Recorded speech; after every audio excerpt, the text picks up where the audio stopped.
Good afternoon and thanks for joining us right here on Midday Kentucky. David Goldman in the co-host chair today and tomorrow. Yep. How are you, my friend? I'm doing great. Did you have a nice weekend? It was great. How hot was it? It was so hot. Man. It's supposed to be hot all week. But I'm excited for the 4th of July. It's going to be festivals. What are you doing? We're going to go to the parade downtown and just have a good time. Of course, I keep forgetting about the parade downtown. Oh, yeah. What time is that? I think it's... That's about 2 or so, I think. Yep. I think so it'll be right boiling hot again. Right at the midst of the day. Yeah. Did you get to go to the Pride Festival on Saturday? I was not. We were in Cincinnati for most of the weekend. We were at a big festival. It was fun, but I heard the Pride Festival was great. Went off like a banshee. You were there? I was there for a few hours. I have to say how hot it was. But on Friday night, I hosted the Fairness Awards, which was a great turnout as well. That's where they induct quite a few people who've done well in the community for LGBTQ rights. But I had friends here from Las Vegas. Oh, LA, I should say, not Las Vegas. But I'll tell you more about that when we get into some of our stories, because it is an interesting topic. Now, let's jump in. It's a road rage incident that backfires, and it was all caught on camera. You've got to see this, David. Take a look at it. It's a Corvette driver refuses. See how he's refusing to let the truck merge into an exit lane. The driver then rolls down his window, flips the truck driver, the bird. But just as he does, the truck pulls forward a bit and revs the engine and causes the black smoke. Take a look at this. Oh, gosh, that is ruthless. Yeah. That diesel smoke. What do you reckon about that, my friend? I think it's a bit rude, honestly. Of who? I think it's more rude of the truck. Because I get it, you know, this Corvette, he's not letting him over, but man, you know, what if he has kids? He was flipped the finger. Yeah, which isn't good either. But what if he's got kids in that car? In the Corvette. Yeah, true. You know, I have to say to you, the other day I was sitting at the traffic lights and this woman was puffing on a cigarette and there was a couple of kids in the back seat. Oh, yeah. And I thought, and all the windows were wound up. And I think in Australia now it's actually against the law to smoke in the car with kids. That just passed here. Oh, it's here? Yeah, just I knew it from somewhere. So you can get a ticket.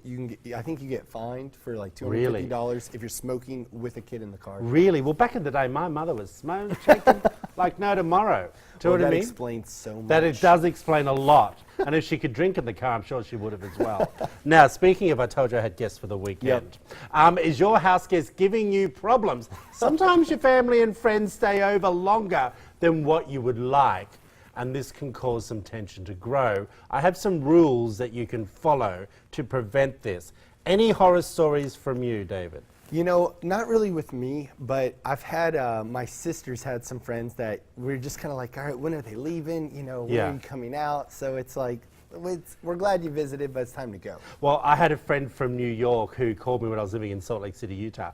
He said, hey man, can I come out for a couple of days and, you know, see how things are? And I thought, oh, all right. Yeah. 3 months later. Oh, gosh. I end up having to call his partner and say, listen, you got to book a flight. Anyway, that couple did not speak to me maybe about 8 months. And really? It was, yeah, but I will say, wow, it was the thinnest I ever looked because he had me on a strict diet. He made me go to the gym every day. Yeah.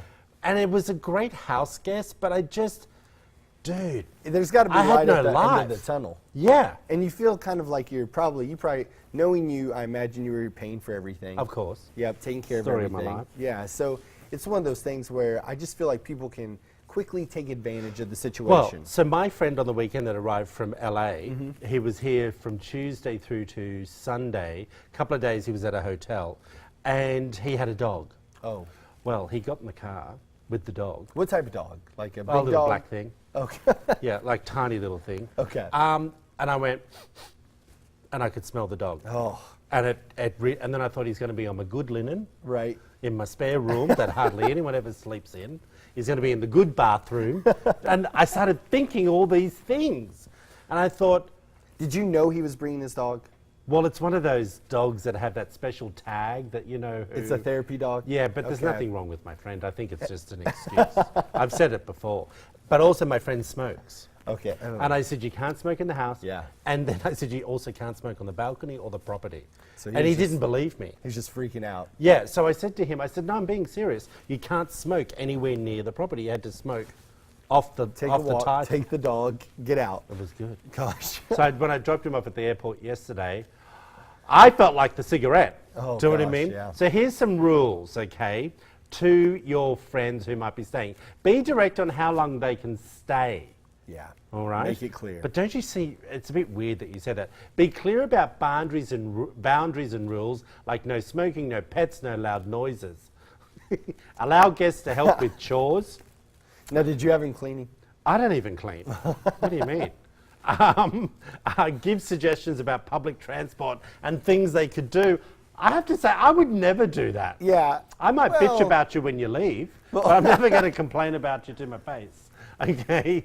And if they want to buy you a gift or treat you to something, I will say that. He was very kind and bought Starbucks for me every day, and I love Starbucks. Yeah, but get a good little coffee, keep you going. All right, now here's something else. You should always get your guests to clean up after.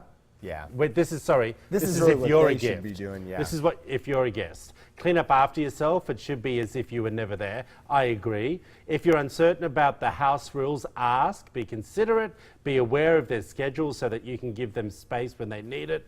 Do something in return that shows gratitude, like offer compensation if they buy food or provide transport.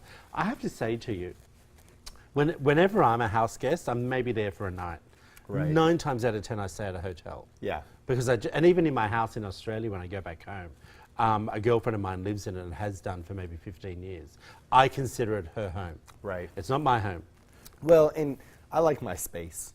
Yeah. I don't even like sharing space, honestly. Yeah. So Have you got 2 bathrooms at your house? We do. Yeah, I wouldn't stay at your house if you didn't have 2 bathrooms. Well, I'd like my own bathroom. Yeah, I Just think- FYI. oh, thank you. Brand, make sure the bathroom's clean. But no, it is. It's just one of I'd those send my things- housekeeper in first. That would be fine with You us. know you like her. I know. I've wanted Yeah. her. Yeah. Right, everyone, if you want to find out what's going on after the break, stick with us. We'll be back in about 90 seconds.